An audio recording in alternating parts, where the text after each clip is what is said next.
A paz do Senhor Jesus para você que me acompanha no canal Vale Web TV. Mais de 600 dias de guerra entre Ucrânia e Rússia. Terremoto, agora recentemente no Afeganistão. Problemas naturais, terremoto no Irã, ultimamente. E a guerra entre Israel e o grupo extremista palestino Hamas ou Hamas. Então tudo isso já estava previsto, essa profecia que se cumpre agora, no livro do profeta Zacarias. Nós observamos que a guerra continua, infelizmente, muitos inocentes, inclusive crianças, estão perdendo suas vidas, sendo degoladas, massacradas. O grupo Hamas, acredite, é um grupo muito violento, agressivo, e a ideologia desse grupo muita gente não conhece. E vou deixar aqui um vídeo de uma pessoa que esteve em Israel sofrendo com esta guerra, devido a esta guerra, o esposo da cantora Gabriela Rocha. Tiveram várias pessoas que depois dos comentários, depois que eu falei sobre o Grupo Hamas, que estão me perguntando assim, fala mais sobre o Grupo Hamas, porque a gente vê na imprensa como se fosse um grupo militante, gerando resistência. Não tem nada disso, pessoal. É simples. Quer saber sobre o Grupo Hamas? Vamos ouvir o que eles falaram. Você sabe o estatuto deles? Está aqui, ó, Estatuto do Hamas. Se você colocar aí, você vai ler. E aí, está aqui no estatuto. Vou só um trechinho, tá? Lembrando que a gente não está falando de todos os palestinos, está falando do grupo terrorista. Então, sois palestinos, aqui eles falando, né? A melhor nação surgida na face da terra. Fazei o bem e proibis o mal, e credes em Alá. Presta atenção nessa parte. Se somente os povos do livro, judeus e cristãos, tivessem crido, teria sido melhor para eles. Calma. Aí segue aqui, ó. Algum deles creem, mas a maioria deles é iníqua. Nunca serão capazes de nos causar sério mal. Serão apenas uns incômodos. Presta atenção. Se vos atacarem, acabarão vindo às costas e fugirão, e não serão socorridos. Humilhação é a sina deles, onde possam se encontrar, exceto se forem salvos por meio de um compromisso com Alá, ou por um compromisso com os homens. Não sou eu que estou falando, aqui está escrito aqui. Recaiu sobre eles a ira de Alá, e a sina deles é a desgraça, porque recusaram as indicações de Alá e erradamente mataram os profetas, e por serem desobedientes e transgressores.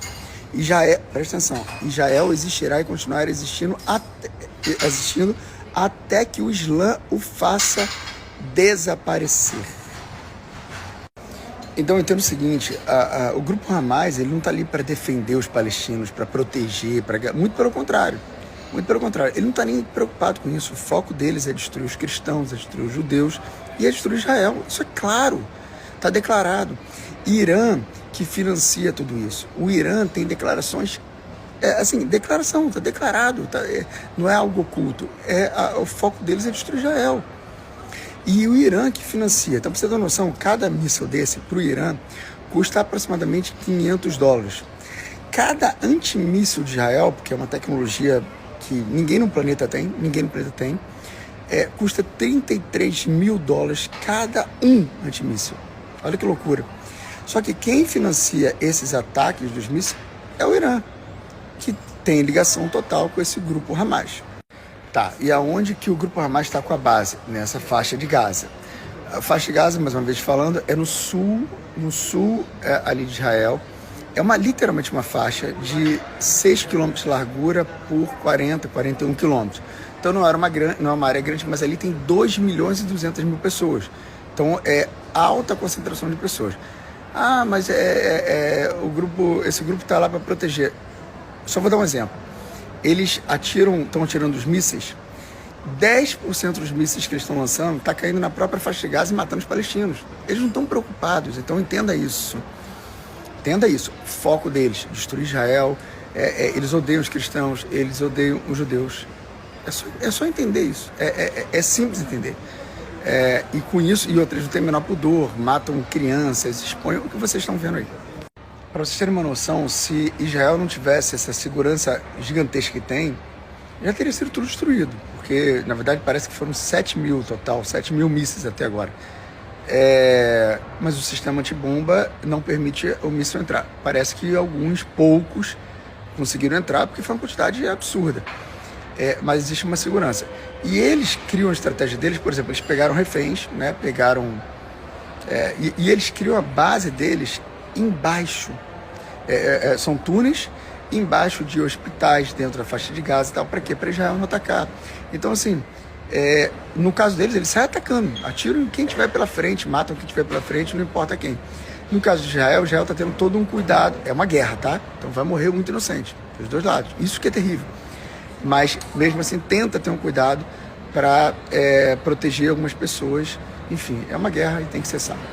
Uma outra coisa interessante, de repente você vai estar se perguntando assim, Leandro, esses países do Oriente Médio, a maioria, exceto Israel, onde a maioria são judaicos e tal, a maioria é islâmico, né, muçulmano. Então o muçulmano é assim, não, pelo amor de Deus, não. O muçulmano tem duas linhas, tem os sunitas, que é equivalente a mais de 90%, e os xiitas, que é menos de 10%. Os xiitas, esses sim, são os mais radicais, esses sim são perigosos, aonde, por exemplo, o país representativo dos xiitas é o Irã. Irã, grande parte, é xiita. Então, e aí que começam os problemas. Só que os demais muçulmanos são pessoas normais, vivem normais, dentro da crença deles, em mau método, mas tudo normal. Esse outro grupo, então tem que tomar cuidado para não misturar o que está acontecendo com religião, com um monte de coisa. É um grupo terrorista. Falando um pouco mais agora sobre religião, trazendo alguns dados, né? A maior religião no mundo é a cristã, né? Aqui estão os católicos, os protestantes e tal, que são 2,3 bilhões de pessoas. Depois vem os islâmicos, que é atualmente 1,7 bilhões de pessoas. E aí a terceira maior religião hoje do mundo, hoje são os ateus, são os que não acreditam em nada, equivalente a 16% do mundo hoje, foi o que mais cresceu nos últimos tempos. E aí depois vem os hindus, vem os budistas e tal. Isso são pontos importantes, que às vezes até para os cristãos que perdem muito tempo com bobagem, e tem tanta coisa que a gente precisa fazer, e as pessoas perdendo tempo com bobagens, né? E não estudam, e aí querem ser doutores da lei na internet. Então, galera, eu vou aproveitar aqui que eu estou no aeroporto tranquilo, esperando tempo, vou gravar mais coisas para vocês, pode ser? Vamos falar um pouco mais, então, sobre o islamismo, trazendo algumas informações. Aqui não há nenhuma crítica, tá? Estou trazendo o que eles acreditam, o que a gente acredita. Então, eles também acreditam em Abraão, eles acreditam... o início do Antigo Testamento tem várias coisas que eles acreditam. Então, para você entender aonde houve vamos botar assim, uma separação, estou falando de um jeito simples, tá? Não estou falando técnico, que eu nem sou especialista nisso, nem sou pastor nem nada, mas vamos lá. Abraão, e aí Abraão teve o filho com Agar, que é Ismael, e teve filho com a Sara, que é Isaac. Eles acreditam que aquele momento do sacrifício, onde Abraão apresenta Isaac, que é o escolhido de Deus, Isaac, eles acreditam que aquele momento ali era Ismael. Então, eles acreditam a partir dali Ismael. Ali começa a trajetória deles e a nossa, Isaac. Eu vou continuar explicando sobre um pouco mais sobre a religião islâmica, mas antes eu tenho um ponto importante. Essa apresentação de Abraão, do filho primogênito, que a gente acredita que é Isaac e eles creem que é Ismael, foi no Monte Moriá. Esse Monte Moriá fica em Jerusalém, né? Eu estive lá e tal. E lá hoje tem, na parte de cima, uma mesquita. Então, volto a falar, Israel, aí você vai começar a entender. Israel é o único estado democrático, todo mundo pode passar lá. E essa parte lá, inclusive, é muito protegida. Muitas seguranças, por exemplo, se judeu for visitar, tem uma série de seguranças. O judeu não pode orar lá em cima, nem cristão, nem nada. Tem um controle sobre eles, mas enfim, todas as religiões podem passar ali.